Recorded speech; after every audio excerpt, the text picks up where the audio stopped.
আজ আর কিছু না বলে প্রচণ্ড রাগের সাথে গাড়ি চালাতে শুরু করল। যেন তার মনের অশান্তি পথের প্রতিটি বাঁকে ছড়িয়ে পড়ছে। তার চোখে ছিল এক ধরনের তীব্রতা, যেন সারা পৃথিবী তার বিরুদ্ধে দাঁড়িয়ে আছে, আর সে সবকিছু ধ্বংস করতে প্রস্তুত।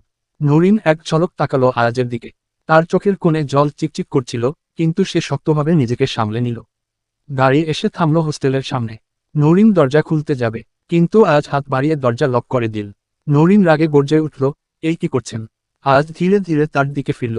তার চোখে এক অদ্ভুত অন্ধকার খেলা করছিল, গম্ভীর, ভয়ঙ্কর। একটা প্রশ্নের উত্তর দিয়ে যাও, নরিন। নরিন গভীর শ্বাস নিল। কিসের ওর? আমাকে কি সত্যি অনেক বেশি ঘৃণা করো? আজের কণ্ঠে যেন হতাশা মিশে আছে। নরিন থতমত খেয়ে গেল। কি ওর দিবে সে? এই পুরুষটাকে সে প্রচণ্ড ভালোবাসো। একার কখনো এই পুরুষটার প্রতি ঘৃণা জন্মায়নি। ভালোবাসা ছাড়া উদ্ধৃতি চিহ্ন। আমি সব কথার ওর দিতে বাধ্য নই। আজের চোয়াল শক্ত হয়ে গেল। সে এক ঝটকায় নরিনের হাত ধরে নিজের দিকে টেনে আনল। আজ বাঁকা হেসে বলল, এতবার নিষেধ করার পরও তেরামি করে কথা বলছো নরিন? তাহলে তো তোমাকে একটা শাস্তি দিতেই হয়, কি বলো বউ? বলি নরিনের গাল দুটো দুহাত দিয়ে ধরে কপালে কিস করল। আজ নিজের ঠোঁট দুটো নরিনের কপালে ধরে রাখল। নরিন কেঁপে উঠল। আজের কাছ থেকে নিজেকে ছাড়ানোর চেষ্টা করল। আজ এতে বিরক্ত হয়ে তাকালো। তারপর আজ ঠোঁট সরিয়ে নরিনের কানের কাছে মুখ নিয়ে ফিসফিস করে বলল, এত অস্থির হচ্ছ কেন জান? তোমাকে এত অস্থির হতে দেখলে আমার মনটা বড্ড বেসামাল হয়ে আয় বউ। আপনি আপনি প্লিজ দূরে সরুন। দূরে সরে যাবার জন্য তো তোমায় বিয়ে করেনি। প্লিজ আমাকে বোঝার চেষ্টা করুন। আমার আপনাকে মানতে কিছুদিন সময় লাগবে। 4 বছর কি কম সময় ছিল? আপনার সঙ্গে আর এক মুহূর্তও থাকতে চাই না। আজ এবার এক ঝটকায় ওর হাত ছেড়ে দিল। তার চোখ দুটো ধুমায়িত আগুনের মতো জ্বলছে। সেই গাড়ির দরজা খুলে দিয়ে বলল, ঠিক আছে, নেমে যাও। নরিন আজের চোখের দিকে তাকালো। দেখতে পেল আজ সিটের সাথে হেলান দিয়ে চোখ বন্ধ করে আছে। বোঝায় যাচ্ছে আজ অতিরিক্ত রাগার কারণে এমন করছে। নরিন কিছু একটা বলতে গিয়েও থেমে গেল। তার বুকের ভেতরটা হাহাকার করে উঠল। সে আর এক মুহূর্ত দেরি না করে পেছনে ফিরে হোস্টেলের দিকে হাঁটা দিল। আজ চোখ খুলে দেখল, তার হৃদয়ের এক টুকরো দূরে চলে যাচ্ছে। দাঁতে দাঁত চেপে সে নিজের রাগ সামলানোর চেষ্টা করল, কিন্তু তার বুকের ভেতর প্রচণ্ড ঝড় বয়ে যাচ্ছে। হঠাৎ নরিন দরজার সামনে গিয়ে একটু থামল। মনে হলো সে একবার পিছন ফিরে তাকাবে, কিন্তু না, সে আর ফিরে তাকালো না। আজের মুখ শক্ত হয়ে গেল। গাড়ির স্টিয়ারিং শক্ত করে ধরে সে এক ধাক্কায় গাড়ি স্টার্ট দিল। গাড়ির গতির সঙ্গে যেন তার রাগও বাড়তে লাগলো। তুমি যেখানেই যাও কেন নরিন, তুমি শুধু আমারই থাকবে। আজ দাঁতে দাঁত চেপে বলে উঠল, চোখে ভয়ঙ্কর দৃঢ়তা। ঝড়ের বেগে গাড়ি অন্ধকারের দিকে ছুটে গেল। নরিন পিছন ফিরে চোখে পানি নিয়ে তাকিয়ে দেখল, আজ অন্ধকারের মধ্যে হারিয়ে যাচ্ছে, ঠিক যেমন করে একদিন তার ভালোবাসা হারিয়ে গিয়েছিল। নরিন দরজা বন্ধ করেই বিছানায় মুখ গুজে কান্না শুরু করল। মনে হচ্ছিল বুকের ভেতর জমে থাকা সব কষ্ট চোখের পানিতে বেরিয়ে আসছে। কেন কেন এত কষ্ট দিচ্ছে আজ? কেন সে ফিরে এল, আবার তার জীবন এলোমেলো করতে? ঠিক তখনই দরজায় টোকা পড়ল। নরিন, দরজা খোল, আমি সীমা। নরিন তাড়াতাড়ি চোখের পানি মুছল, মুখে পানির ছিটা দিল। তারপর যা খুলতেই সীমা তার দিকে তাকিয়ে ভ্রু কুঁচকে বলল, তোর চোখ এত লাল কেন? কাঁদছিলি? নরিন তাড়াতাড়ি মুখ ঘুরিয়ে নিল, না তো। সীমা সন্দেহ নিয়ে ওর দিকে তাকালো, মিথ্যা বলছিস। মুখ দেখে বোঝা যাচ্ছে তুই কিছু লুকাচ্ছিস। কি হয়েছে বল? নরিন শুকনো হাসি হাসল, কিছু না রে, তুই শুধু বেশি ভাবছিস। আমি বেশি ভাবছি, নাকি তুই কিছু গোপন করছিস? নরিন চুপ করে রইল। আজের সাথে আজকের মুহূর্তগুলো মনে পড়ল। ওর ভয়ঙ্কর চোখ, সেই রাগী কণ্ঠ। না, সে এসব কিছু কারোর সঙ্গে শেয়ার করতে পারবে না।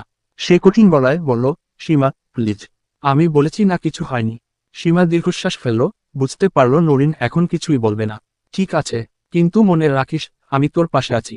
বলি সে ওর কাঁধে হাত রাখল। নরিন জোর করে হাসল, কিন্তু ভেতরে ভেতরে সে জানত এই যুদ্ধ তাকে একাই লড়তে হবে। রুমে বসে নরিন ও সীমা গল্প করল। সীমা তো আজের ব্যাপারে বেশি গল্প করছে। সীমা একগাল হাসি নিয়ে বলল, জানিস, স্বরাষ্ট্রমন্ত্রী আজ দেখতে কি জেজুস, পুরাই চকলেট বয়, মন চায় খেয়ে ফেলি। নরিন এক ছটকায় সীমার দিকে তাকালো। রাগে তার শরীর কাঁপতে লাগলো। তার সামনেই কিনা একটা পরনা রি বলছে তার স্বামীকে খেয়ে ফেলবে। রাগে তার শরীর থেকে ঘাম ছুটে গেল, কিন্তু মুখে সে কোনো ভাবান্তর আনল না। ঠান্ডা গলায় বলল, মন্ত্রী সাহেব তোর জন্য পরপুরুষ, তাই তাকে নিয়ে ভাবাও গুনাহের কাজ। নিজের নজর হেফাজত কর নিজের স্বামীর জন্য। সীমা ভ্রু উঁচিয়ে বলল, ওমা, তুই এমন ভাব করছিস কেন? বল না, আজকে দেখে তোরও একটু হলেও ভালো লাগেনি? নরিন গম্ভীর মুখে বলল, আমার কোনো আগ্রহ নেই ওই লোকের ব্যাপারে। সে মন্ত্রী হোক বা চকলেট বয়, তাতে আমার কিছু যায় আসে না। উদ্ধৃতি চিহ্ন। কিন্তু তার নিজের কথায় যেন সে নিজেকে বোঝানোর চেষ্টা করছিল। আজ ওই রাগী চোখ, গভীর কণ্ঠ, শক্ত হাতে মুখ চেপে ধরা, সব মনে পড়ে যাচ্ছিল। সীমা হেসে বলল, ঠিক আছে রে জান্টু, আমি আর কিছু বলবো না। তবে মন্ত্রী সাহেবকে নিয়ে কথা উঠলেই তোর মেজাজ কেন গরম হয়ে যায়, সেটা কিন্তু আমি ঠিকই ধরে ফেলেছি। নরিন আর কিছু বলল না, শুধু পানির গ্লাস হাতে নিয়ে ঠোঁটের কাছে নিল। কিন্তু হাত কাঁপছিল, আর তার নিজের মনে হচ্ছিল, সত্যি কি আজ তাকে এতটা প্রভাবিত করছে। সীমা কিছুক্ষণ আড্ডা দিয়ে চলে গেল। নরিন একা হয়ে গেলেই যেন চারপাশের নীরবতা তাকে গ্রাস করতে চাইল। মাথার ভেতর ঘুরপাক খাচ্ছিল আজের কথাগুলো, তার রাগ, তার স্পর্শ। হঠাৎ ফোনটা কাঁপতে শুরু করলো। আজ ইফতেখার চৌধুরী। নরিনের গলা শুকিয়ে গেল। তার ইচ্ছে করছিল ফোনটা ছুঁড়ে ফেলে দিতে, কিন্তু তার হাত আপনা আপনি নিজেই রিসিভ বাটনে চাপ দিল। ওপাশ থেকে আয়াজের গম্ভীর, ভয়ঙ্কর কণ্ঠ ভেসে এল, এতক্ষণ ধরে ফোন ধরছিলে না কেন? নরিন ঠোঁট চেপে বলল, কারণ আমি আপনার ফোন ধরতে চাইনি। 1 সেকেন্ড নীরবতা, তারপর আয়াজের ঠান্ডা, শীতল গলায় চাপা গর্জন ভেসে এল। তুমি কি জানো নরিন, আমি যেটা চাই সেটা না পাওয়া পর্যন্ত শান্ত হতে পারি না। নরিনের শিরদাঁড়া দিয়ে ঠান্ডার স্রোত বয়ে গেল। আজ এবার একটু ফিসফিস করে বলল, আর আমি কি চাই জানো? তোমাকে, শুধুই তোমাকে। এবার বলো রাতে খেয়েছো? নরিন ঠোঁট চেপে ধরে বলল, আপনার জানার দরকার নেই। আজের কণ্ঠে এবার একটা ধমকের সুর, আমি হিসেবে না, আমি জানতে চাইছি স্বরাষ্ট্র মন্ত্রী হিসেবে। নরিন ঠোঁট কামড়ে ধরে রাগ চেপে বলল, তাহলে রিপোর্ট নেন মন্ত্রী সাহেব। আমি আমার হোস্টেলে সুস্থ আছি, ভালো আছি, আর খুব শিগগিরই ডিভোর্স পেপারে সাইন করব। আজ এবার একটু ফিসফিস করল, কিন্তু সেই শব্দে এতটা তীব্রতা ছিল যেন বজ্রপাত। উদ্ধৃতি চিহ্ন, তোমার কসুর আমি মাফ করতে পারি, কিন্তু আমাকে ছেড়ে যাওয়ার কসুর মাফ করব না, নরিন। আর শোন, তোমার এই ডিভোর্স নামের বোকামির শাস্তি কি হতে পারে সেটা খুব দ্রুত বুঝতে পারবে জান পাখি। নরিন শক্ত গলায় বলল, আপনি কি আমাকে ভয় দেখাচ্ছেন মন্ত্রী সাহেব? তাহলে শুনে রাখুন, আমি আপনাকে ভয় পাই না। আজ হেসে উঠল, সেই হাসিতে যেন অন্ধকার নেমে এলো। ভয়? তুমি এখনো ভয় দেখানোটা দেখোইনি নরিন, কিন্তু দেখবে, খুব শিগগিরই দেখবে। কিছুক্ষণ নীরবতা কাটল। এবার আজ গভীর শ্বাস নিয়ে বলল, ভালোবাসি বউ। নরিন তাচ্ছিল্যের হাসি দিয়ে বলল, ঘৃণা করি আপনাকে মন্ত্রী মহাশয়। আজের চোখ মুহূর্তেই কঠিন হয়ে গেল। কণ্ঠে ভয়ঙ্কর শীতলতা নিয়ে বলল, ভালোবাসার উত্তর এটা? নরিন নির্ভীক গলায় বলল, হ্যাঁ, কারণ আপনার ভালোবাসা আমার জন্য অভিশাপ। আজ এবার ফোনটা এত জোরে চেপে ধরল যেন ভেঙে ফেলবে। গভীর গলায় বলল, তাহলে এই অভিশাপ নিয়েই সারা জীবন থাকতে হবে নরিন, কারণ আমি তোমাকে কখনো মুক্তি দেব না। নরিন একটু বিরক্ত হয়ে বলল, আমার ঘুম পেয়েছে, ঘুমাতে যাচ্ছি। আজ তার ঠোঁটে বাঁকা হাসি নিয়ে বলল, ওকে, ঘুমাও, কিন্তু কিছুদিন নপর তো আর এভাবে শান্তিতে ঘুমাতে পারবে না। নরিন কৌতূহলী হয়ে বলল, মানে? আজ ঠোঁট কামড়ে হাসতে হাসতে বলল, মানে হলো, আমি তোমাকে সারাক্ষণ চোখের সামনে রাখবো, এবং আমি তোমাকে সারাত ঘুমাতে দিব না। যখন আকারকে আমাদের বাড়িতে আনবো, জানো সারা রাত তোমার সাথে কি করব? আর কিছু বলার আগেই নরিন তার রাগ ও লজ্জা চাপতে গিয়ে বলল, অসভ্য। নরিন রাগ আর লজ্জায় লাল হয়ে বলল, অসভ্য। আজ হো হো করে হাসলো, যেন বিষয়টাকে আরো উপভোগ করছে। কতটা অসভ্য সেটা আমাদের বাড়িতে আসলেই বুঝবে পিচ্ছি। নরিন এতটুকু শোনার পর কল কেটে দিল, চোখে তীব্র রাগ আর অস্বস্তি নিয়ে। আজ মেসেজ করলো, শান্তির ঘুম ঘুমিয়ে নেও, খুব স্ত্রীকি আমার এ কার্মের সাগরে তোমায় ভাসিয়ে নিয়ে যাব। তবে ভাবার বিষয়ে তুমি সহ্য করতে পারবে কিনা। নরিন ফোনের স্ক্রিনের দিকে তাকিয়ে রইল। চোখ বড় বড় হয়ে গেল আজের মেসেজ দেখে। মুখটা লাল হয়ে উঠল রাগে না লজ্জায়, সে নিজেও বুঝত কার পারল না। এমন মেসেজ নরিন কখনোই আশা করা হয়নি। আজের এমন ভাষা তার গর্বিত, গম্ভীর চরিত্রের সঙ্গে একদম মিলছে না। নিজেকে সামলে নিয়ে জোরে জোরে বলল, হৃষ্টতা দেখো, উনি কি ভাবেন নিজেকে। তারপর কিছুক্ষণ ওকার নেট স্ক্রিনের দিকে তাকিয়ে থেকে কপাল কুঁচকাল। মেসেজের রিপ্লাই দেবে কি দেবে না সেটা নিয়েও দ্বিধায় পড়ে গেল। শেষে ঠোঁট চেপে ধরল, মেসেজ টাইপ করল, স্বপ্ন দেখা বন্ধ করুন মন্ত্রী সাহেব। কিন্তু সেন্ড করার আগেই মনে হলো, না, এভাবে উত্তর দিলে ও আরও খুশি হবে। ব্যাকস্পেস চেপে মেসেজ মুছে দিল। অপরদিকে আজ ফোন হাতে নিয়ে হাসছিল। তার ঠিকই জানা ছিল নরিন মেসেজ দেখে চুপচাপ রেগে কাঁপছে। নিজের ফোনটা টেবিলে রেখে আজ বিড়বিড় করে বলল, অপেক্ষা করো বউ, এই ভালোবাসার ঝড় থেকে কিন্তু পালাতে পারবে না। আজ ধীর পায়ে এগিয়ে গিয়ে দেয়ালের সামনে দাঁড়ালো। বিশাল ফ্রেমে বাঁধানো একটা ছবি, নরিনের 15 বছর বয়সের ছবি। মেয়েটার মুখে তখনও শিশুসুলভ সারল্য, চোখে গভীরতা, ঠোঁটে এক ধরনের চাপা লাজুক হাসি, যেন পৃথিবীর কোনো কিছুর খবর নেই, কোনো দুঃখ তাকে ছুঁতে পারেনি। এই ছবিটা আজকে নরিনকে বড় বোন দিয়ে বলেছিল, আপনার একমাত্র শালিকা। আজ ছবিটার দিকে এক দৃষ্টিতে তাকিয়ে রইল। আঙুল দিয়ে আলতো করে ছুঁয়ে বলল, তুমি জানো নরিন, আমি তোমায় প্রথমবার এভাবে দেখেছিলাম তখন বুঝিনি একদিন এই মেয়েটাই আমার জীবন হয়ে যাবে। সে গভীর শ্বাস নিল, চোখে এক ধরনের আবেগ খেলা করছিল। কত বদলে গেছো তুমি। আগে এত চুপচাপ থাকতে, এখন তর্ক করতে একটুও ছাড় দাও না। আগে আমাকে দেখলেই ভয় মুখ ফিরিয়ে নিতে, দৌড়ে ছুটে পালাতে। আর এখন তো আমার নাম শুনলেই রাগে ফেটে পড়ো।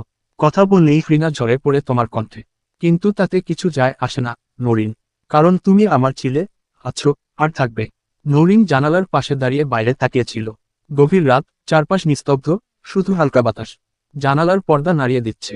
মাথার ভেতর একগাদা ভাবনা ঘুরপাক খাচ্ছিল। আয়াজের কথা, তার রাগ, তার দম্ভ, তার অধিকারবোধ। আর সেই পুরনো অতীতটা সে ভুলে যেতে চেয়েছিল। ঠিক তখনই ফোনটা বেজে উঠল।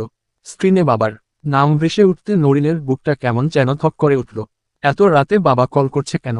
কোনো সমস্যা হলো না তো? সে দ্রুত কল রিসিভ করল। আসসালামু আলাইকুম, আব্বু। ওপাশ থেকে বাবার ভারী কণ্ঠ শোনা গেল। ওয়ালাইকুমুসসালাম। কোথায় তুই? নরিন গলার স্বর স্বাভাবিক রাখার চেষ্টা করল। হোস্টেলেই তো আছি। এত রাতে কল করলেন, কিছু হয়েছে? বাবার কণ্ঠে বিরক্তি, হতে আর কি বাকি। আজের সঙ্গে দেখা করেছিস? নরিন চমকে গেল। বাবা জানলো কিভাবে? কার কথা বলছেন? সে ভান করল যেন কিছু জানে না। বাবা একদম কড়া গলায় বললেন, নাটক করিস না। আজ তোর হোস্টেলের সামনে এসে দাঁড়িয়েছিল। লোকজন দেখে ফেলেছে। আমি কি এসব সহ্য করব? নরিন হতভম্ব হয়ে গেল। আজ এখানে এসেছিল, সে তো কিছু জানে না। আমি জানতাম না, আব্বু। সত্যি বলছি, আমি জানতাম না। বাবা দীর্ঘশ্বাস ফেললেন। শুন নরিন, আমি তোকে আগেই বলেছিলাম, আজের মতো মানুষের সঙ্গে তোর সম হসন্ত পর্ক রাখা উচিত না। ওর মতো ক্ষমতাবান লোকেরা নিজেদের মতো করে সব ঠিক করে নেয়। আমাদের মতো সাধারণ মানুষের কোনো মূল্য নেই ওদের কাছে। নরিন চুপ করে রইল। আজ সত্যি এমন, নাকি সে যা বলে তা সত্যি? বাবা আবার বললেন, তুই যদি আজের জীবন থেকে নিজেকে সরিয়ে নিতে পারিস, তাহলে আমাদের জন্য ভালো হবে। না হলে শেষ পর্যন্ত কষ্ট পেতে হবে তোকে, মা। নরিনের হাত কাঁপছিল। সে কি সত্যিই নিজেকে সরিয়ে নিতে পারবে? আজ কি তেমন সহজে তাকে যেতে দেবে? কল কেটে গেল। নরিন ফোনটা শক্ত করে ধরে জানালার বাইরে তাকিয়ে থাকলো। কোথাও যেন অজানা এক ঝড় অপেক্ষা করছে। নরিন এক ধ্যানে আকাশের দিকে তাকিয়ে অনেকক্ষণ ভাবছিল। বাবার কথা, আজের আচরণ, তার নিজের ভবিষ্যৎ, সবকিছু মনের মধ্যে ঘুরপাক খাচ্ছিল। কিন্তু চিন্তা করতে করতে ক্লান্ত হয়ে গেল সে। ধীরে ধীরে বিছানায় গিয়ে শুয়ে পড়ল। চোখ বন্ধ করতেই আজের সেই অপ্রত্যাশিত কথা মনে পড়ে গেল। খুব গভীরে আমার প্রেমের সাগরে তোমায় ভাসিয়ে নিয়ে যাব, তবে ভাববার বিষয়, তুমি সহ্য করতে পারবে তো? নরিন চোখ বন্ধ করেও যেন আজের সেই বাঁকা হাসিটা দেখতে পেল। রাগে, লজ্জায়, আর অভিমানে সে পাশ ফিরল। নরিন ভাবল সে কেন এতটা অনুভব করছে আজকে। ঘৃণা করার কথা ছিল, কিন্তু কেন তার বলা প্রতিটা কথা মনে ঝড় তোলে। এত দুশ্চিন্তার ভারে ক্লান্ত শরীর বেশিক্ষণ জেগে থাকতে পারল না। ধীরে ধীরে তার নিঃশ্বাস গভীর হয়ে এল, সে ঘুমিয়ে পড়ল। অন্যদিকে আজ নিজের ঘরে বসে নরিনের ছবি হাতে নিয়ে বসেছিল। এক দৃষ্টিতে তাকিয়েছিল সেই ছবির দিকে, যেখানে নরিনের বয়স মাত্র 15। তুমি এখনো আগের মতোই রয়ে গেছো, নরিন, একদম আমার ছোট্ট পুতুলটার মতো। আজ তার ফোনের ছবির ওপর আলতো করে হাত বুলিয়ে দিল। তারপর ফোনটা পাশে রেখে চোখ বন্ধ করল। আজকের দিনের ঘটনাগুলো তার মাথায় ঘুরছিল, কিন্তু কিছুক্ষণের মধ্যেই ক্লান্তি তাকে গ্রাস করল। নরিন আর আজ, দুজনেই আলাদা জায়গায়, আলাদা পরিস্থিতিতে। কিন্তু একে অপরের কথা ভেবে ঘুমিয়ে পড়ল। তবে তারা দুজন দুই জায়গায় থাকলেও মনে যেন এক অদৃশ্য সুতোয় বাঁধা ছিল তারা। আর সেই সুতো খুব শিগগিরই শক্তভাবে জড়িয়ে ধরবে নরিনকে, যে চাইলেও পালাতে পারবে না। ঢাকা মেডিকেল কলেজের সকালের দৃশ্য একটু ভিন্ন। সূর্য ওঠার সাথে সাথে পুরো ক্যাম্পাসে এক ধরনের প্রাণবন্ততা ছড়িয়ে পড়ে। মেডিকেল কলেজের বড় দরজার সামনে ছাত্রছাত্রী, ডাক্তার এবং নার্সদের ব্যস্ত চলাচল শুরু হয়। ক্লাসের সময় শুরু হতে না হতেই শিক্ষার্থীরা সাদা কোট পরিহিত অবস্থায় ক্যাম্পাসে প্রবেশ করতে থাকে। তাদের হাতে বই, ল্যাপটপ, স্টেথোস্কোপ সহ তারা নিজেদের ক্লাস বা হাসপাতালের হসন্ত প্র্যাকটিক্যাল সেশন অনুযায়ী প্রস্তুতি নিচ্ছে। প্রায় 2 ঘন্টা পর্দা। আহনাফ মির্জার ক্লাস শেষ হলো। সব স্টুডেন্টস ক্লাস থেকে বের হওয়া শুরু করলো। ঠিক তখনই আহনাফ মির্জা নরিনের সামনে পথ আগলে দাঁড়ালো। কেমন আছো নরিন? জি আলহামদুলিল্লাহ ভালো আছি। তা আমায় জিজ্ঞাসা করবে না আমি কেমন আছি? না মানে, আসলে, বুঝতে পেরেছি লজ্জা পাচ্ছ।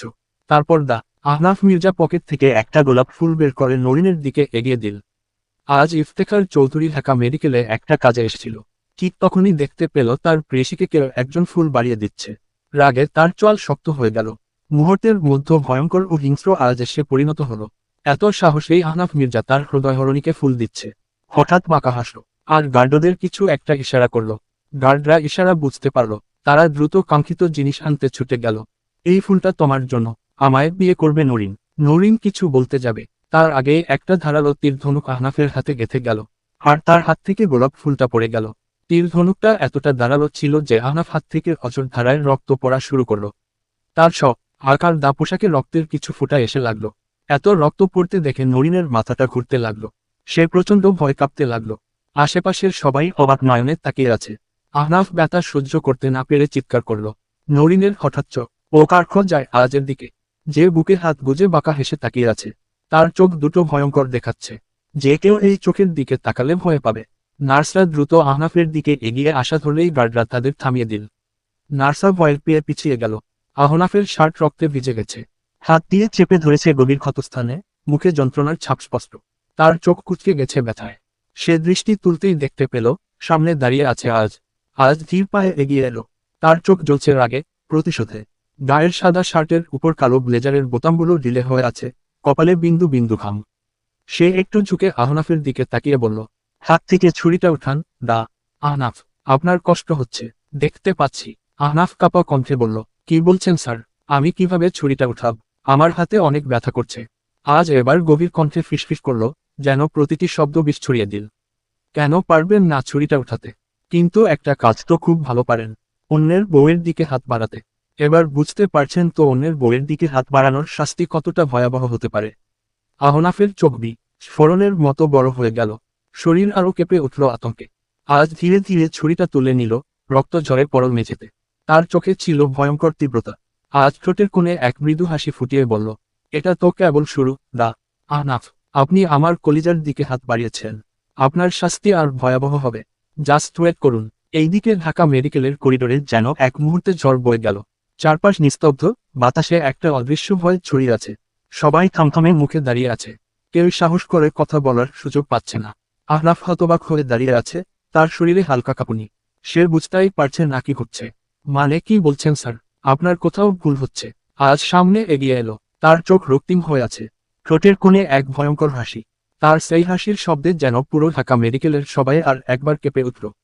আজ হাসতে হাসতে বলল, ভুল ভুল জিনিসটা আমার ডিকশনারিতে নেই। এই স্বরাষ্ট্র মন্ত্রী আজ ইফতেখার চৌধুরী কখনো ভুল করে না। শেষের কথাটা সে এত জোরে চিৎকার করে বলল যে পুরো করিডোর মুহূর্তের জন্য স্তব্ধ হয়ে গেল। আশেপাশে দাঁড়িয়ে থাকা সবাই দম আটকে অপেক্ষা করতে লাগলো, এরপর কি হতে যাচ্ছে। আহনাফ হতভম্ব। তার মনে একরাশ প্রশ্ন জমে উঠল, কিন্তু মুখ দিয়ে কিছুই বের হচ্ছে না। সে কিছু বলতে যাবে, ঠিক তখনই আজ নরিনের দিকে এক কঠিন দৃষ্টিতে তাকিয়ে বলল, আপনি জানেন দা আহনাফ মির্জা, আপনি কাকে বিয়ের প্রস্তাব দিয়েছেন? উদ্ধৃতি চিহ্ন। তারপর এক বাঁকা হাসি দিয়ে গার্ডদের দিকে ইশারা করল। মুহূর্তের মধ্যে একজন গার্ড একটা আইডি কার্ড নিয়ে এগিয়ে এলো। ধীর পায়ে আজ এগিয়ে এলো নরিনের দিকে। তার গভীর চোখ যেন নরিনের চোখের ভেতরে প্রবেশ করে সবকিছু বুঝে নিচ্ছে। নরিন ধুকধুক করার হৃদয় নিয়ে পেছনে সরতে চাইল, কিন্তু পারল না। হঠাৎ আজ এক ঝটকায় নরিনের কোমর জড়িয়ে ধরে কাছে টেনে নিল। আশেপাশের সবাই বিস্ময়ে তাকিয়ে থাকলো। তারপর সে ধীরে ধীরে আইডি কার্ডটা নরিনের গলায় পরিয়ে দিল। নরিন হতভম্ব। আজ চোখে তীক্ষ্ণ দৃষ্টি এনে বলল, এইবার আইডি কার্ডটা তোমার গলায় পারফেক্ট মানিয়েছে। আইডি কার্ডে শুধু তোমার নাম কেন থাকবে? আমার নামটাও না হয় জুড়ে যাক। তারপর ঠোঁটের কোণে এক রহস্যময় হাসি এনে ফিসফিস করে বলল, যতই হোক, তুমি 3বার কবুল বলে বিয়ে করেছ আমায়। তাই মিসেস চৌধুরী, কেমন লাগলো আমার প্রথম উপহার? নরিনের মাথাটা ঘুরে উঠল, চারপাশের সবকিছু ঝাপসা দেখতে লাগলো। আর আজ তার চোখে এক ধরনের বিজয়ের দ্যুতি, যেন সে যা চেয়েছে তা ঠিক সেভাবে পেয়েছে। ঢাকা মেডিকেলের নার্স থেকে শুরু করে ডাক্তাররা অবাক হয়ে তাকিয়ে রইল। কেউ নড়ছে না, কেউ কথা বলছে না। সবাই শুধু এক পলকে তাকিয়ে আছে নরিনের গলায় ঝুলে থাকা সেই আইডি কার্ডের দিকে। গা ছমছম করা নীরবতার মধ্যে কার্ডের লেখাগুলো যেন আরো স্পষ্ট হয়ে ফুটে উঠল। স্বরাষ্ট্রমন্ত্রী আজ ইফতেখার চৌধুরীর বিবেচন। কেউ যেন বিশ্বাস করতে পারছে না। চারপাশের ডাক্তার নার্সদের মুখ ফ্যাকাশে হয়ে গেছে, চোখে মুখে বিস্ময়ের ছাপ। এ মেয়েটা তো সাধারণ এক মেডিকেল স্টুডেন্ট ছিল, তাহলে সে কিভাবে দেশের সবচেয়ে ক্ষমতাধর ব্যক্তির স্ত্রী হলো? সীমা দাঁড়িয়ে আছে, স্থির দৃষ্টিতে তাকিয়ে নরিনের দিকে। তার ছোটবেলার ক্রাশ, সেই রহস্যময়, অসম্ভব আকর্ষণীয় আজ ইফতেখার। সে কি না তার সবচেয়ে প্রিয় বান্ধবীর স্বামী? সীমার চোখে জল টলমল করে উঠল। এই ভালোবাসা, এই অধিকার, এই অসম্ভব শক্তিশালী দৃষ্টিভঙ্গি তো সে চিরকাল আজের মধ্যে দেখতে চেয়েছিল। অথচ আজ অন্য কাউকে তার বিবিজান বলে পরিচয় করিয়ে দিচ্ছে। সীমার গাল বেয়ে দুফোঁটা অশ্রু গড়িয়ে পড়ল। আর নরিন, সে হতভম্ব হয়ে দাঁড়িয়ে আছে, নিজের গলার সেই আইডি কার্ডের দিকে তাকিয়ে। আজের শক্ত হাতের বাঁধন এখনও তার কোমরের চারপাশে শক্ত রয়েছে। আজ এবার গভীর কণ্ঠে ফিসফিস করে বলল, এইবার তোর সবাই বুঝলো তুমি আমার কে। তার কণ্ঠে এক ধরনের ভরসা, এক ধরনের শক্তি, আবার একই সাথে এক ভয়ঙ্কর দাবি লুকিয়ে আছে। যেন সে নরিনকে চিরদিনের জন্য নিজের করে নিয়েছে, আর কেউ তার কাছ থেকে নরিনকে ছিনিয়ে নিতে পারবে না। নরিনের পুরো শরীর রাগে কাঁপছে, কিন্তু আজের ভয়ঙ্কর দৃষ্টির সামনে সে কিছু বলতে পারছে না। একদম কাছে আসবেন না, আপনি খুব খারাপ মন্ত্রী সাহেব। আজ নরিনের হাতটা শক্ত করে ধরল। হ্যাঁ আমি খারাপ, আর জঘন্য খারাপ হতে চাই, সেটাও শুধু তোমার জন্য। শোন মেয়ে, আমি তোমাকে আমার কাছে রাখবো, তোমার ইচ্ছার বিরুদ্ধে হলেও। আজের কণ্ঠে ছিল এক ভয়ানক প্রতিজ্ঞা, এক অদম্য দখলদারিত্ব। নরিন পেছাতে চেয়েছিল, কিন্তু আজ তাকে এক ছটকায় কাছে টেনে নিল। ছাড়ুন আমাকে, প্লিজ, আমি আর নিতে পারছি না। নরিন চিৎকার করতে চেয়েছিল, কিন্তু আজের রাগী দৃষ্টি তাকে এক মুহূর্তে স্তব্ধ করে দিল। নিঃশ্বাস যেন গলায় আটকে গেল। আজের চোখের গভীরে এক তীব্র আগুন জ্বলছে, যে আগুন ভয়ঙ্কর, ধ্বংসাত্মক, কিন্তু তবুও অস্বীকার করা যায় না। চারপাশের গার্ডরা দ্রুত মানুষদের সরিয়ে দিচ্ছিল। কেউ কিছু বুঝতে পারছিল না, কিন্তু সবার মনে একই প্রশ্ন, আজ মন্ত্রী স্যারের মধ্যে এতটা রাগ কেন? আজ গেটের কাছে এসে থামল। তারপর ভয়ঙ্কর দৃষ্টিতে গার্ডদের দিকে তাকিয়ে বলল, আজ যা হয়েছে তা যেন মিডিয়ায় না যায়। আর যদি আমি এ খবর মিডিয়ায় পাই, তাহলে তোরা হয়তো এই পৃথিবীর আলো আর দেখবি না। গার্ডদের মুখ শুকিয়ে গেল। তাদের মন্ত্রী স্যারকে তারা সবসময় ঠান্ডা মাথার মানুষ হিসেবে চিনত, কিন্তু আজকের এই রূপ, এ যেন এক রক্তপিপাসু রাজা, যে তার রাজত্বের প্রতিটি নিয়ম নিজের মতো করে লিখতে চায়। নরিন শিউরে উঠল, এ কেমন মানুষ, এটা কেমন জীবন? এই পাষাণ, একগুয়ে, ভয়ঙ্কর মানুষটাই কি তার স্বামী? তার গা গুলিয়ে উঠল, কিন্তু আজ তার হাত ছাড়ল না, বরং আর ও শক্ত করে ধরে গাড়ির দিকে টেনে নিয়ে যেতে লাগলো। পর্বতটা হয়তো একটু অগোছালো হয়েছে, সবাই ক্ষমার দৃষ্টিতে দেখবেন। নোট যারা বিনা হিসাবে জান্নাত বা জাহান্নামে যাবে। মুফতি আয়ুব নাদিম। প্রকাশ 16 জুলাই 2024, রাত 1:45। কেয়ামতের দিন হবে অত্যন্ত ভয়াবহ ও বিভীষিকাম। সেদিন ভয়াবহ ও বিভীষিকাম অবস্থা হবে, এটা সবাই জানে, কিন্তু সেই ভয়াবহতা কত ব্যাপক হবে তা গভীরভাবে উপলব্ধি করতে সবাই পারে না। সেদিন কেউ কাউকে চিনবে না, চিনলেও পরিচয় দেবে না। প্রত্যেকে ইয়া নাফসি, ইয়া নাফসি বলবে। সেদিন মানুষ হবে বিক্ষিপ্ত পতঙ্গের মতো, পায়ের নিচে কোনো মাটি থাকবে না, সবকিছু জ্বলন্ত ধূলিকণা হয়ে বাতাসে উঠতে থাকবে। সবারও অবস্থা হয়ে উঠবে অত্যন্ত ভীতিকর ও যন্ত্রণাদায়ক। সেদিনের ভয়াবহতা ও বিভীষিকার কথা অনেক হাদিসে এসেছে। এক হাদিসে বর্ণিত হয়েছে, হাসরের মাঠে ভয় প্রত্যেকে বলতে থাকবে, আমাকে বাঁচান, আমাকে বাঁচান। শুধু মুহাম্মদ উম্মত নিয়ে চিন্তা করবেন। সহিহ বুখারী 2712। সেদিন ভয়াবহতার প্রধান কারণ হল, প্রত্যেক মানুষের পূর্বের ভালো মন্দ সব আমল ও আমলনামা উপস্থিত করা হবে এবং তা পরিমাপ করা হবে। পবিত্র কোরআনে ইরশাদ হয়েছে, আর উপস্থাপিত করা হবে আমলনামা। তখন তাতে যা লিপিবদ্ধ আছে তার কারণে আপনি অপরাধীদের দেখবেন আতঙ্কগ্রস্ত এবং তারা বলবে, হায় দুর্ভাগ্য আমাদের, এটা কেমন গ্রন্থ, এটা তো ছোট বড় কিছু বাদ না দিয়ে সব কিছুই হিসাব করে রেখেছে। তারা যা আমল করেছে তা সামনে উপস্থিত পাবে। আর আপনার রব তো কারো প্রতি জুলুম করেন না। সূরা কাহাফ 49। অপর আয়াতে বর্ণিত হয়েছে, কিয়ামতের দিন আমি ন্যায়বিচারের মানদণ্ড স্থাপন করব। ফলে কারো প্রতি হ্রস্বই কার কোনো জুলুম করা হবে না। যদি কোনো কর্ম তিল পরিমাণও হয়, তবে তাও আমি উপস্থিত করব। হিসাব গ্রহণের জন্য আমি যথেষ্ট। সূরা আম্বিয়া 47। বোঝা গেল, কিয়ামতের দিন আল্লাহ তাআলা সর্বসমক্ষে তুলাদণ্ড স্থাপন করবেন। তাতে মানুষের আমল পরিমাপ করা হবে এবং আমলের ওজন অনুসারে মানুষের পরিণাম স্থির করা হবে। হাসরের মাঠের এসব ভয়াবহতার কথা শুনলে ভয়ের লঙ্ঘব দাঁড়িয়ে যায়। কিন্তু কঠিন এই অবস্থাতেও নানাবিধ কারণে কিছু মানুষের সে দিন বিচার হবে না, তাদের আমল ওজন করা হবে না, কোনো হিসাব দেওয়া ছাড়াই তাদের ফয়সালা হবে। কেউ বিনা হিসাবে জান্নাতে যাবে, কেউ বিনা হিসাবে জাহান্নামে যাবে। তাদের বিস্তারিত বিবরণ নিচে তুলে ধরা হলো। নবী রাসূল। মানবজাতির সর্বোত্তম কাফেলা হচ্ছে নবী রাসূলরা, যারা আল্লাহ তাআলার ওহীর জ্ঞান ও বিধিবিধান মানবজাতির কাছে পৌঁছানোর জন্য প্রেরিত হয়েছিলেন। যুগে যুগে অসংখ্য নবী রাসূল এসেছিলেন। তারা ছিলেন বিশ্ববাসীর জন্য আল্লাহর পক্ষ থেকে অনেক বড় করুণা ও রহমতের স্বরূপ। নবী রাসূল সবাই মাসুম বা নিষ্পাপ, তাই কিয়ামতের ময়দানে তাদের আমলের কোনো হিসাব হবে না এবং ওজনের পাল্লায় মাপা হবে না। তারা বিনা হিসাবে জান্নাতে প্রবেশ করবেন। পবিত্র কোরআনে ইরশাদ হয়েছে, হে রাসূল, আপনার প্রতি আপনার প্রতিপালকের পক্ষ থেকে যা কিছু নাজিল করা হয়েছে তা প্রচার করুন। যদি তা না করেন, তবে তার অর্থ হবে, আপনি আল্লাহর বার্তা পৌঁছালেন না। আল্লাহ আপনাকে মানুষের ষড়যন্ত্র থেকে রক্ষা করবেন। নিশ্চয় আল্লাহ কাফির সম্প্রদায়কে হেদায়েত করেন না। সূরা মায়দা 67। ফেরেশতারা আল্লাহ তাআলার অন্যতম বিস্ময়কর সৃষ্টি।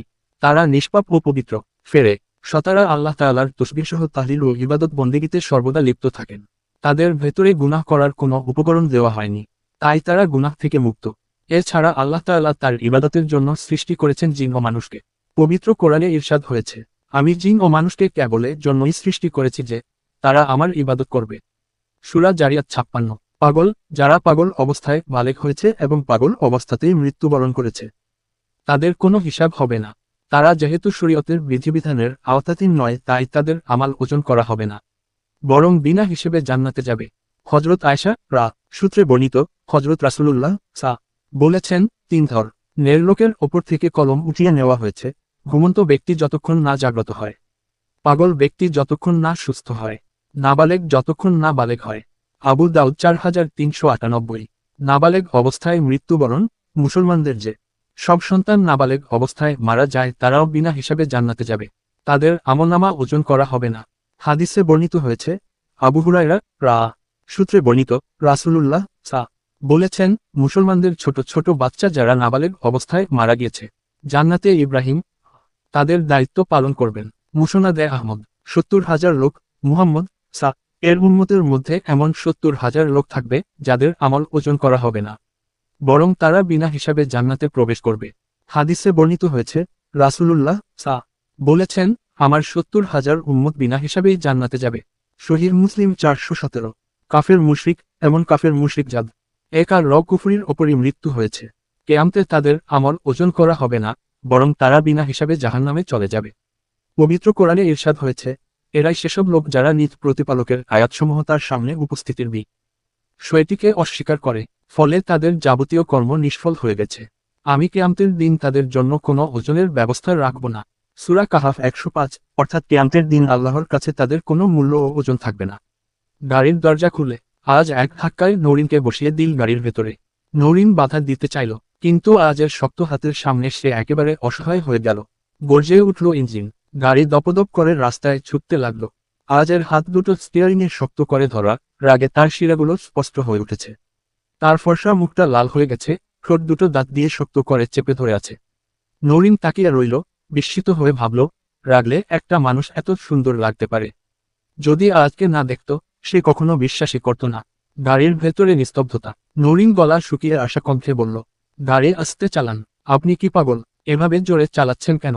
কোনো উত্তর নেই। নৌরিন এবার চিৎকার করল, কিন্তু আজের কোনো ভ্রুক্ষেপ নেই। তার 2 হাতে স্টিয়ারিং চেপে ধরা, চোখের পাতা একবারও পড়ে না। গাড়ির গতি বাড়তে থাকলো, ঢাকার আলো ঝাপসা হয়ে গেল। নৌরিন ভয় আর রাগে গলা কাঁপিয়ে বলল, আপনি আমাকে কোথায় নিয়ে যাচ্ছেন? আজ ঠান্ডা অথচ ভয়ানক স্বরে বলল, যেখানে একজন স্ত্রী থাকার কথা সেখানে। আমি আপনার স্ত্রী নই বলেই নৌরিন রাগে ফেটে পড়ল। আজের ঠোঁটে এক অদ্ভুত বাঁকা হাসি খেলে গেল। তার চোখে আগুন জ্বলছিল, যেন কেউ তার জিনিস কেড়ে নিতে চাইছে, আর সে তা কোন মতেই দিবে না। 3 বার কবুল বলেছ, এখন আবার স্ত্রী মানতে চাও না? নৌরিন হতভম্ব হয়ে গেল। এই মানুষটা কি সত্যি আজ, যে সব সময় শান্ত থাকত? প্রতিটা নিউজে বলা হতো স্বরাষ্ট্র মন্ত্রী আজ ইফতেখার চৌধুরী শান্ত প্রকৃতির মানুষ, তাহলে আজ এমন হিংস্র আচরণ কেন? নাকি আমি কখনোই আজকে চিনতে পারিনি? নৌরিন প্রচণ্ড ভয় পেয়ে চিৎকার করে বলল, আপনার কোন অধিকার নেই আমাকে কোথাও জোর নেওয়ার। গাড়ি থামানা না হলে কিন্তু আমি গাড়ি থেকে লাফ দিব। এইবার আজ ব্রেক কষল। গাড়ির এক ঝটকায় নৌরিন সামনে ঝুঁকে পড়ল, কিন্তু আজ এক ঝটকায় তার হাত ধরে ফেলল। নৌরিন আজের চোখে চোখ রাখল, আর এক মুহূর্তের জন্য গভীর নীল চোখ দুটো হারিয়ে গেল। তোর কি মনে আছে আমি কে? আমি আজ ইফতেখার চৌধুরী। আমার জিনিস কেউ কেড়ে নিতে পারে না, বুঝলি? তুইও না। নৌরিন চোখের জল আটকে রাখার চেষ্টা করল, কিন্তু পারল না। আজ ওর দিকে তাকিয়ে রইল, তারপর গভীর গলায় বলল, তোকে আমি এত সহজে ছাড়ব না নৌরিন, তুই শুধু আমার, শুধুই আমার। তারপর আবার গাড়ি স্টার্ট দিল, এক নতুন অধ্যায়ের দিকে, যেখানে শুধু আজের দখল, আজের অধিকার। গাড়ির গর্জন থেমে গেল। কালো গ্লাসের বিলাসবহুল গাড়িটি এসে থামল বিশাল এক ডুপ্লেক্স বাড়ির সামনে। সন্ধ্যার বাতাসে বাড়ির চারপাশের উঁচু প্রাচীর যেন আরো রহস্যময় লাগছে। হ্রস্বই কারল, দরজার ওপরে ঝুলে থাকা চাঁদের আলোয় সোনালি নামফলক চিকমিক করছিল, ইফতেখার ম্যানশন। নরিনের বুদ্ধুদ্ধ করে উঠল। গাড়ির দরজা খুলে গেল। আজ কোনো কথা না বলেই বেরিয়ে এলো। তার শক্ত চোয়াল আর তীক্ষ্ণ দৃষ্টি দেখে মনে হচ্ছিল, আজ সে দুনিয়াকে উপেক্ষা করতে পারে, কিন্তু নরিনকে নয়। নরিন ভীত চোখে তাকিয়ে রইল। আজ দরজা খুলে নরিনের হাত শক্ত করে চেপে ধরল। আজ দৃঢ় কণ্ঠে বলল, গাড়ি থেকে নামো নরিন। নরিন মাথা উঁচু করে বলল, আমি নামব না।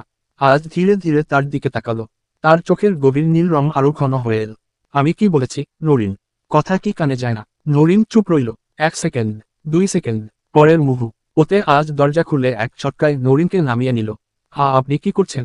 নরিন ধস্তাধস্তি করতে লাগলো। আজ তার কোমরে শক্ত করে হাত রেখে বলল, তোমার জায়গা এখানে। তুমি চাইলেও পালাতে পারবে না। আজের চোখ দুটো ঠিক যেন এক শিকারীর মতো। সাদা মার্বেলের বিশাল সিঁড়ি ধরে আজ নরিনকে টেনে নিয়ে চলল ভিতরের দিকে। বাড়ির আভিজাত্য, চমৎকার ঝাড়বাতি আর লম্বা হলওয়ের দিকে তাকিয়ে নরিনের শ্বাস বন্ধ হয়ে আসছিল।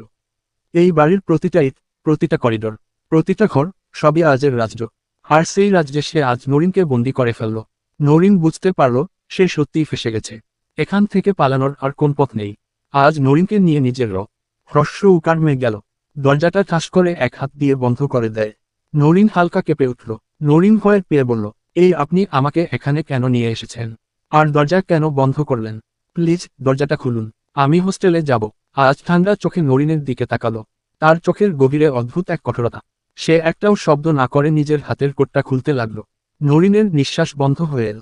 কিন্তু আজ একবারও তার কথার জবাব দিল না।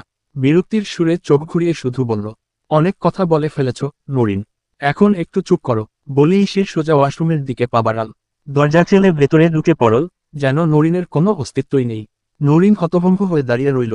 ঘর একার চারপাশে তাকিয়ে দেখল, এটা আজের ব্যক্তিগত রুম, বিশাল এক রাজকীয় কক্ষ। দেয়ালের দামি চিত্রকর্ম, কাঠের বুকশেলফে সাজানো বই, আর একপাশে একটা বড় জানালা, যেখান দিয়ে পুরো শহর দেখা যায়।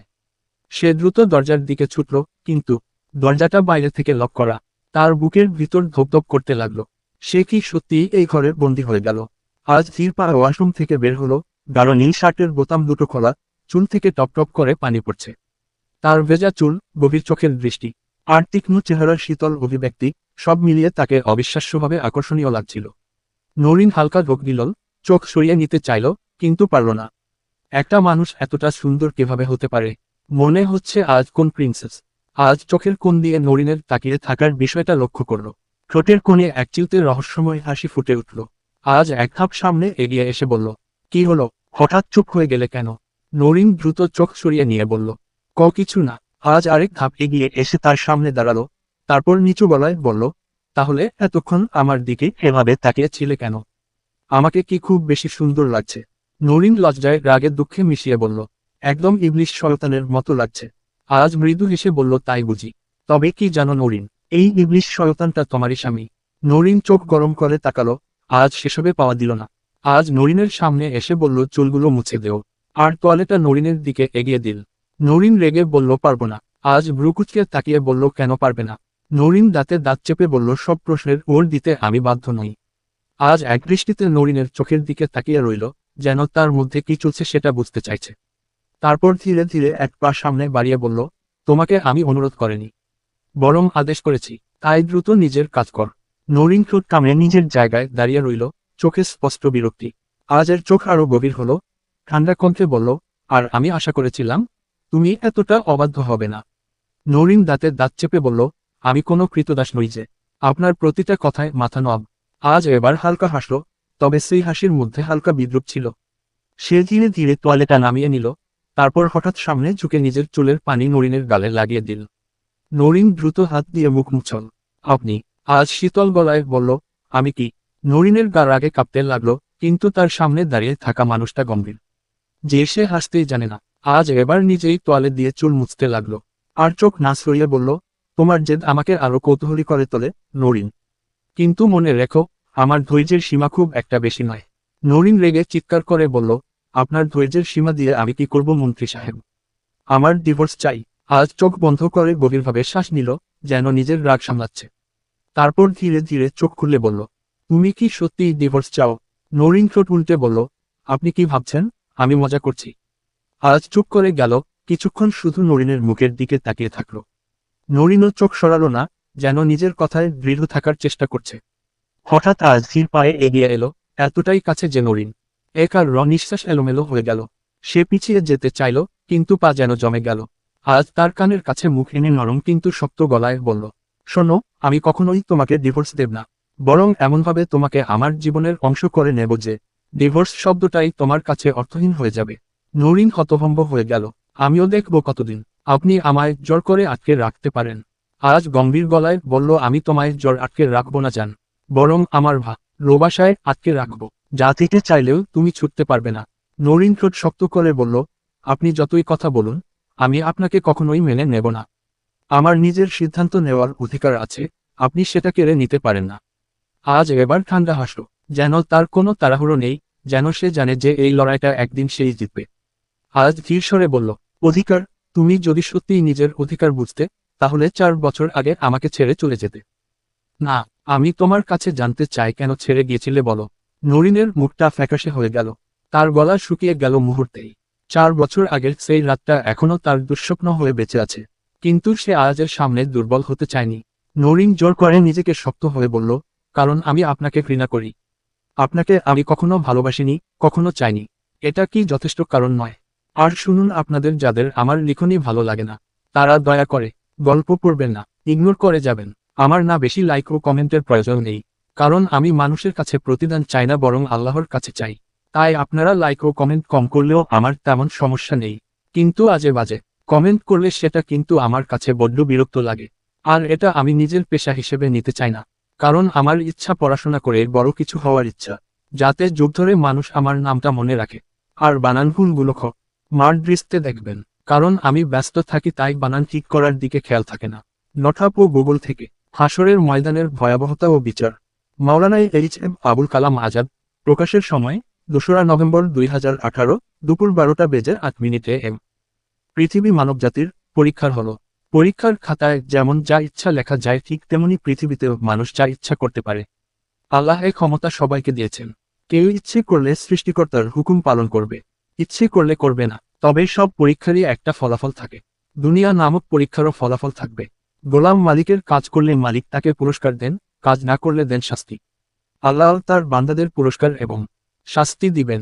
দুনিয়াতে তার হুকুম আহকাম পালন করলে পুরস্কার স্বরূপ জান্নাত দিবেন, না করলে শাস্তি হিসেবে জাহান্নাম দিবেন।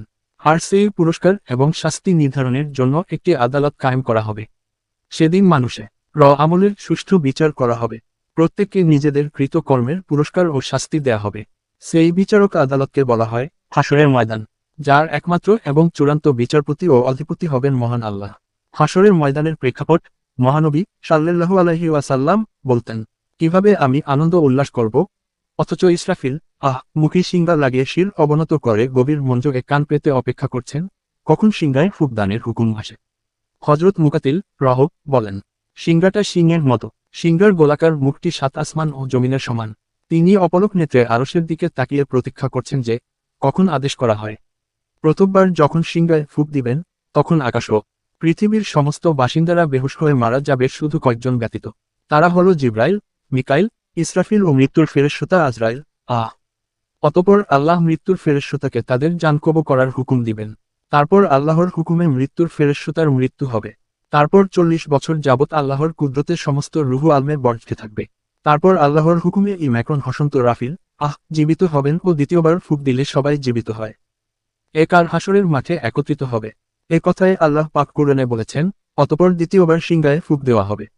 তৎক্ষণাৎ তারা জীবিত হয়ে দাঁড়িয়ে পুনরুত্থানের ভয়ঙ্কর দৃশ্য অবলোকন করতে থাকবে। জুমার -68 মানুষও স্থির হয়ে দিকে ব্রোকেন বার দিক ছোটাছুটি করবে। সেদিন কারো পরনে কোনো বস্ত্র থাকবে না, কেউ কারো দিকে তাকাবেও না। হযরত আয়েশা থেকে বর্ণিত, তিনি বলেন, মহানবী কে বলতে শুনেছি যে কিয়ামতের দিন মানুষকে উলঙ্গ দেহে ও খাতনাহীন অবস্থায় কবর থেকে হাসরের ময়দানে জমায়েত করা হবে। একথা শুনে আমি জিজ্ঞেস করলাম, হে আল্লাহর রাসূল, নারী পুরুষ সকলেই কি উলঙ্গ হবে? তারা কি একে অপরের প্রতি তাকাবে? এরূপ হলে তো খুবই লজ্জার বিষয়। উত্তরে তিনি বললেন, হে আয়েশা, কিয়ামতের দিনটি এত কঠিন ও বিপদময় হবে যে মানুষের মনে একে অপরের প্রতি তাকাবারও খেয়াল হবে না। বুখারী মুসলিম।